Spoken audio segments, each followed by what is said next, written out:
नमस्कार dear student. देखिए बच्चों,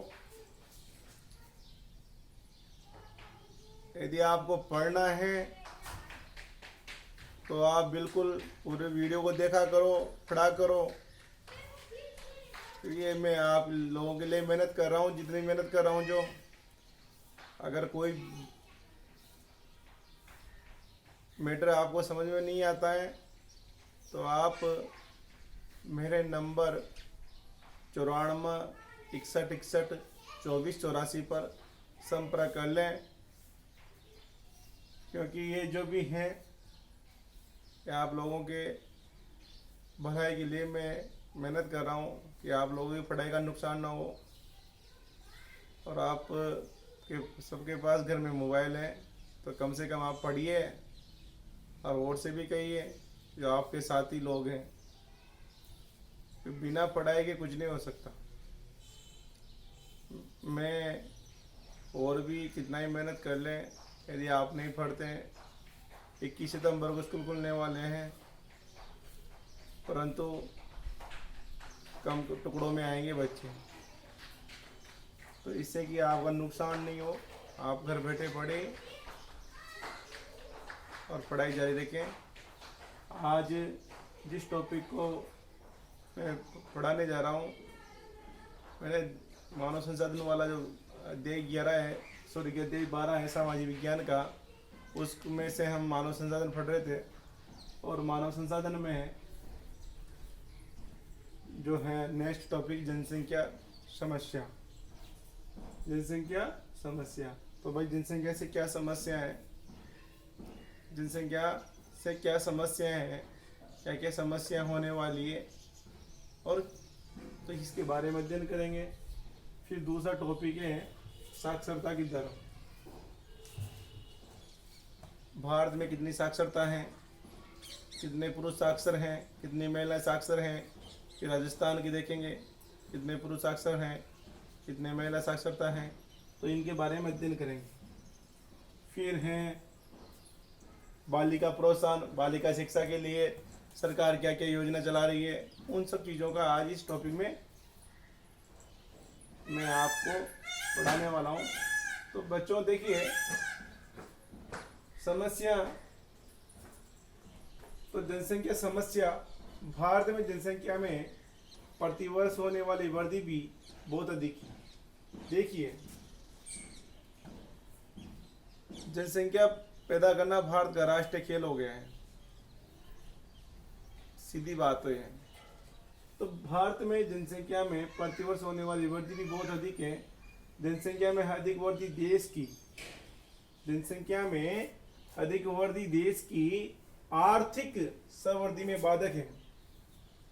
अब देखिए, प्रतिवर्ष जनसंख्या बढ़ रही है तो जनसंख्या में अधिक वृद्धि देश की आर्थिक समृद्धि में बाधक है कि जितनी मात्रा में जनसंख्या बढ़ रही है उतनी मात्रा में उस जनसंख्या को न तो हम खाद्यान्न उपलब्ध करा सकते हैं, नई अच्छी शिक्षा दीक्षा उपलब्ध करा सकते हैं, नई रोजगार उपलब्ध करा सकते हैं। तो ये एक कि जनसंख्या में अधिक वृद्धि देश की आर्थिक समृद्धि में बाधक है।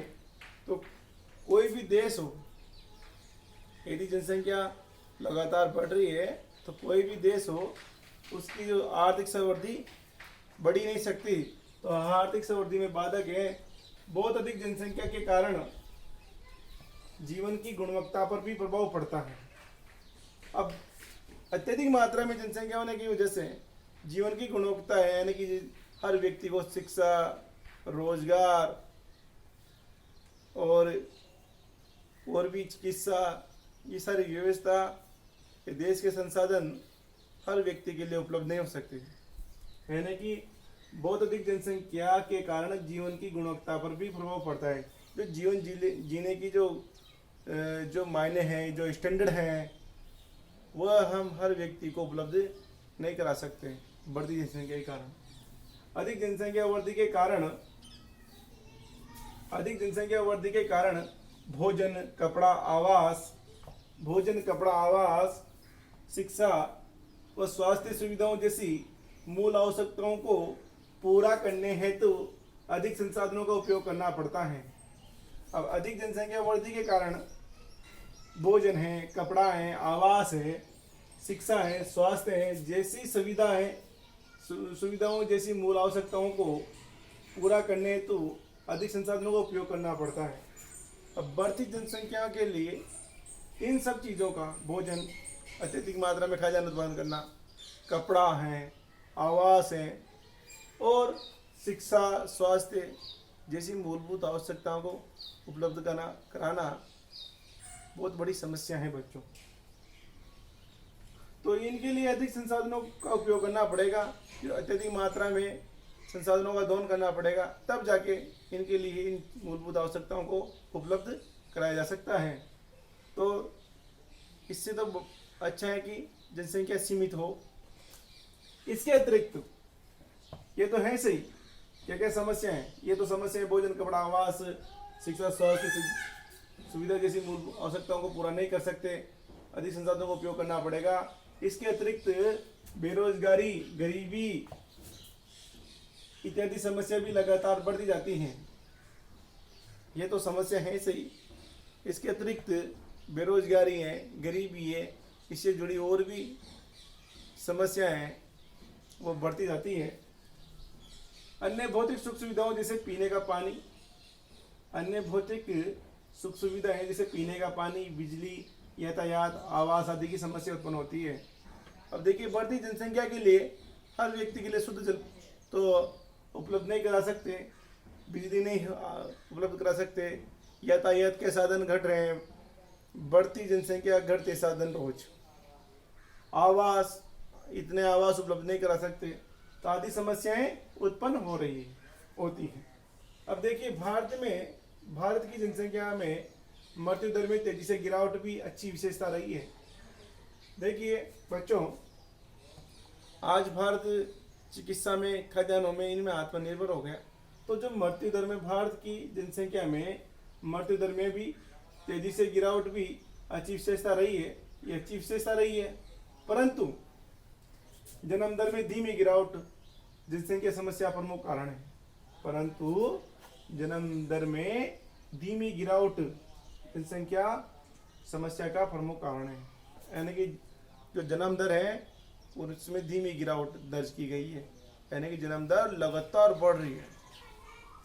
मृत्यु दर में जो तेज गिरावट है अच्छी बात है, परंतु जन्म दर में जो धीमी गिरावट है उससे क्या हुआ, जनसंख्या बढ़ रही है। तो परंतु जन्म दर में धीमी गिरावट जनसंख्या समस्या का प्रमुख कारण है।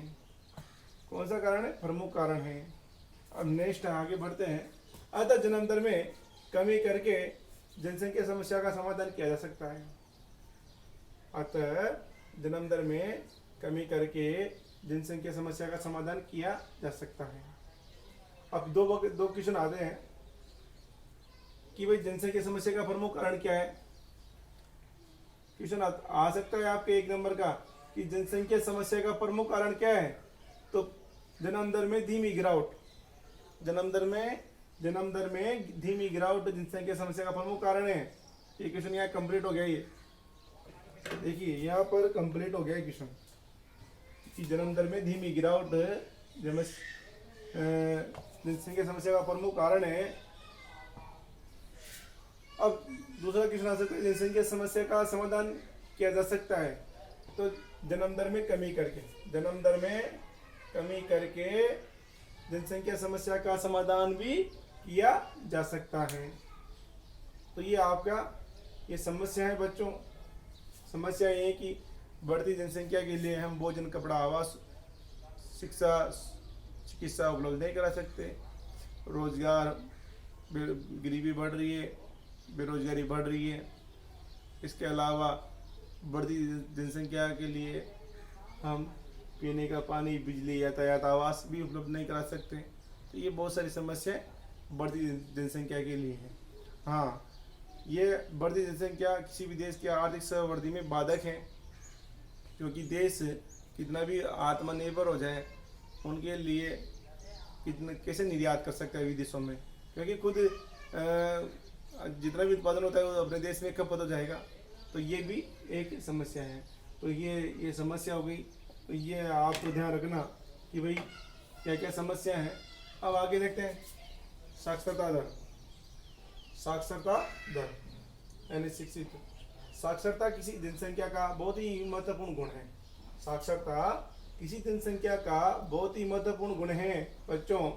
स्पष्टतः केवल एक शिक्षित और जागरूक नागरिक ही बुद्धिमत्तापूर्ण निर्णय ले सकता है तथा बोध एवं विकास के कार्य कर सकता है। अब देखिए बच्चों, साक्षरता किसी जनसंख्या का बहुत ही महत्वपूर्ण गुण है कि अगर शिक्षित व्यक्ति होगा तो सबके बारे में सोचेगा, वो परिवार के बारे में सोचेगा, वो परिवार नियोजन के बारे में सोचेगा। यानी शिक्षा का होना जरूरी है। जैसे कि हर सब्जी में टमाटर कॉमन है, वैसे ही मानव जीवन के लिए शिक्षा तो कॉमन होनी ही चाहिए। जैसे पर्यावरण में पेड़ पौधे कॉमन है, उसी प्रकार शिक्षा, अगर जीवन जीना है तो शिक्षा तो जरूरी है बच्चों। तो हम आगे देखेंगे कि साक्षरता क्या है और साक्षरता कितनी % है, ये सब चीज़ों के बारे में हम देखेंगे बच्चों। तो देखिए साक्षरता किसी जनसंख्या का बहुत ही महत्वपूर्ण गुण है। स्पष्टतः केवल एक शिक्षित और जागरूक नागरिक ही बुद्धिमत्तापूर्ण निर्णय ले सकता है तब बोध और विकास के कार्य कर सकता है। साक्षरता स्तर में कमी आर्थिक प्रगति में एक गंभीर बाधा है। अब साक्षरता स्तर में कमी आर्थिक प्रगति में एक गंभीर बाधा है। यानी कि अगर साक्षरता का स्तर में कमी है तो कोई भी देश या कोई अपना खुद मनुष्य भी आर्थिक प्रगति नहीं कर सकता और एक गंभीर बाधा है। अनपढ़ व्यक्तियों का इस दुनिया में कोई मूल्य नहीं है। अब देखिए आगे बढ़ते हैं बच्चों कि 2011 की जनगणना के अनुसार एक व्यक्ति जिसकी आयु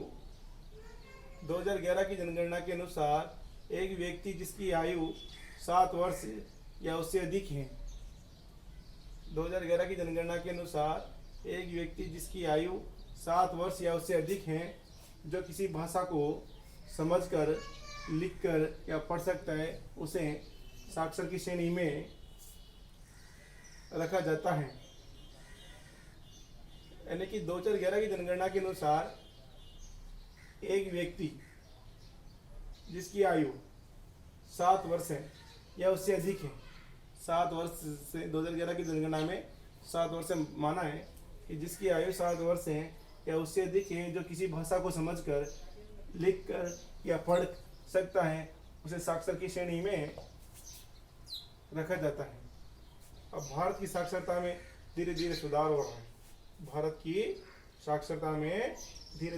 हो रहा है। 2011 की जनगणना के अनुसार देश की साक्षरता दर, अब ध्यान देना, 2011 की जनगणना के अनुसार देश की साक्षरता दर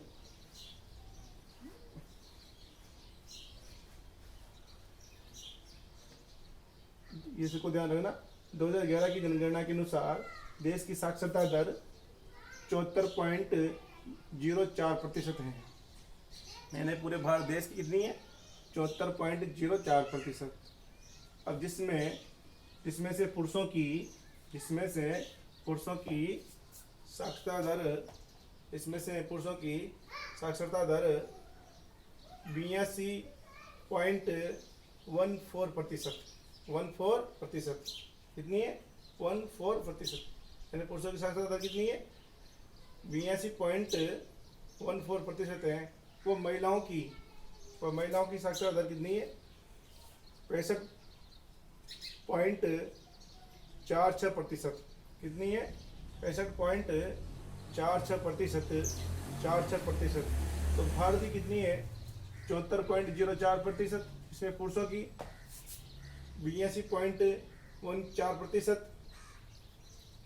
और महिलाओं की 65.46% हैं।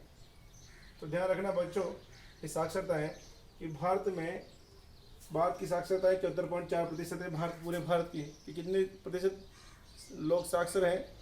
तो 74.4% लोग साक्षर हैं। भारत के कितने प्रतिशत पुरुष साक्षर हैं? तो वो है 82.14%। और यदि ऐसा है कि भारत की कितनी महिलाएं साक्षर हैं? तो 65.46% हैं। अब 2011 की जनगणना के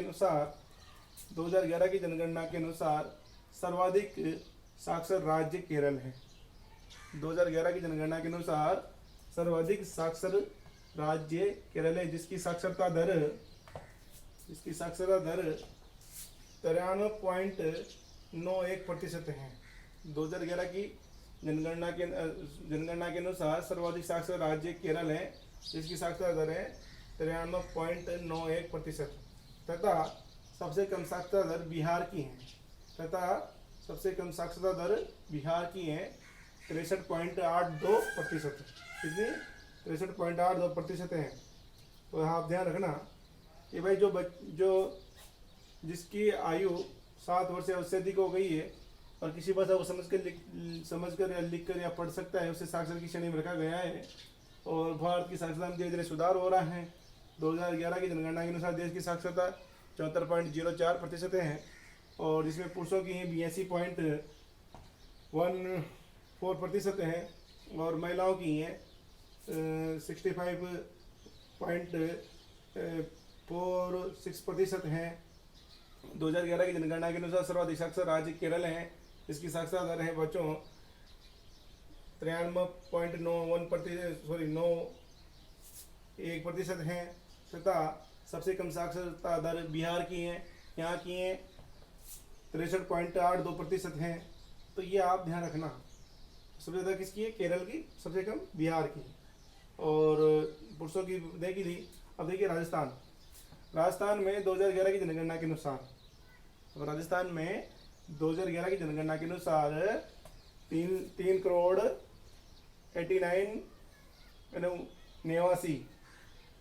89 लाख 70,500 व्यक्ति 3 करोड़ 89 लाख 70,500 व्यक्ति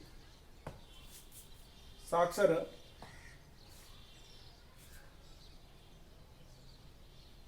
हैं। यानी कि राजस्थान में 2011 की जनगणना के अनुसार 3 करोड़ 89 लाख 70,500 व्यक्ति साक्षर हैं। इतने व्यक्ति साक्षर हैं, जबकि यहाँ की जनसंख्या कितनी है? 6 करोड़ 86 लाख इतनी है यहाँ की जनसंख्या राजस्थान की। और तो देखिए राज्य की साक्षरता दर कितनी है। अगर हम बात करें राजस्थान की साक्षरता दर में, तो यहाँ की 67.07% है। कितनी? 67.07%। राजस्थान की साक्षरता दर कितनी है? 67.07%। जिसमें पुरुषों की साक्षरता दर 80.51% है। 80.51% है, जिसमें पुरुषों की साक्षरता दर कितनी है? 80.51%। और महिलाओं की 52.66% है। तो महिलाओं की सबसे कम है। महिलाओं की साक्षरता दर कितनी है? 52.66%। राज्य में राजस्थान में पिछले दशकों में साक्षरता दर में वृद्धि हुई है, किंतु अभी भी राजस्थान साक्षरता दर की दृष्टि से राष्ट्रीय औसत से पीछे हैं। कई राज्य में पिछले दशकों में साक्षरता दर में वृद्धि हुई है, परंतु अभी भी राजस्थान साक्षरता की दृष्टि से जो राष्ट्रीय औसत है भारत की है 74.04% से कम है। तो पीछे हैं। राजस्थान में ग्रामीण क्षेत्रों में विशेषकर महिलाओं में साक्षरता का अभाव है। अगर हम बात करें कि राजस्थान में ग्रामीण क्षेत्रों में विशेषकर महिलाओं में साक्षरता का अभाव है, उसका कारण है कि ग्रामीण क्षेत्रों की महिलाएं पढ़ती नहीं है बच्चों, पढ़ती नहीं है। अब आगे देखते हैं कोटा जिले की साक्षरता दर। कोटा जिले की साक्षरता दर महिलाओं में, जो कोटा जिले की साक्षरता दर है 74.06% 74.48% है, सर्वाधिक है। अगर हम महिलाओं की बात करें तो महिलाओं में सबसे ज़्यादा साक्षरता दर कोटा जिले की है, 74.048% है, सर्वाधिक है। सबसे कम साक्षरता दर महिलाओं की जालौर जिले की है, 55.58% है। कितनी है? 55.58%। तो ये हो गया आपके बच्चों कि राजस्थान की साक्षरता दर कितनी है। अब आगे देखते हैं। राजस्थान में 2011 की जनगणना के अनुसार 3,89,70,500 व्यक्ति साक्षर हैं और राजस्थान की साक्षरता दर 66.07% है। इसमें पुरुषों की 80.51% है और महिलाओं की 52.66% है। राजस्थान में पिछले दशकों में साक्षरता दर में वृद्धि हुई, किंतु भी राजस्थान साक्षरता की दृष्टि से राष्ट्रीय औसत से पीछे हैं। राष्ट्रीय औसत से पीछे हैं क्योंकि भारत की साक्षरता कितनी है? 74.04%, जबकि राजस्थान की कितनी है? 67.07%। तो इस वजह से पीछे हैं। राजस्थान में ग्रामीण क्षेत्रों में विशेषकर महिलाओं में साक्षरता का अभाव है, क्योंकि देखिए आपके सामने राजस्थान की 52.66% महिला है साक्षर है बच्चों। आगे देखते हैं। कोटा जिले की साक्षरता दर 74.48% है, सर्वाधिक है, जबकि सबसे कम साक्षरता दर जालौर जिले की है, 55.58%। अब आगे ये आपका हो गया, राजस्थान हो गया। अब देखिए राज्य में साक्षरता दर की वृद्धि हेतु चलाए गए कई कार्यक्रम। राज्य में जो साक्षरता दर है उसके लिए बहुत सारे कार्यक्रम चलाए जा रहे हैं सरकार के द्वारा कि जिससे कि साक्षरता बढ़े। तो बच्चों राजस्थान में साक्षरता की वृद्धि हेतु चलाए गए कई कार्यक्रम, साक्षरता अभियान जैसे प्रौढ़ शिक्षा है, सतत साक्षरता कार्यक्रम है। प्रौढ़ शिक्षा तो वर्ग है जो पढ़ना लिखना नहीं जानते उनके लिए प्रौढ़ शिक्षा है। सतत साक्षरता कार्यक्रम, बालिका शिक्षा पर विशेष ध्यान और प्रोत्साहन, बालिका शिक्षा पर विशेष ध्यान और प्रोत्साहन, निःशुल्क अनिवार्य शिक्षा इत्यादि के कारण संभव हुई है। परंतु आज भी महिलाएं साक्षरता दर पुरुषों की साक्षरता से बहुत ही कम है। परंतु आज भी देखिए राज्य में साक्षरता दर की वृद्धि हेतु चलाए गए कई कार्यक्रम है। साक्षरता अभियान में प्रौढ़ शिक्षाएं जो वर्ग हैं जो पढ़ना लिखना नहीं जानते उनके लिए शिक्षा, सतत साक्षरता कार्यक्रम ये चलाया जा रहा है। बालिका शिक्षा पर विशेष ध्यान दिया जा रहा है, जो प्रोत्साहन दिया जा रहा है। निःशुल्क अनिवार्य शिक्षा कानून बनाया गया है इत्यादि कारण आज संभव हुई है। परंतु आज भी महिलाएं साक्षरता दर पुरुषों की साक्षरता दर से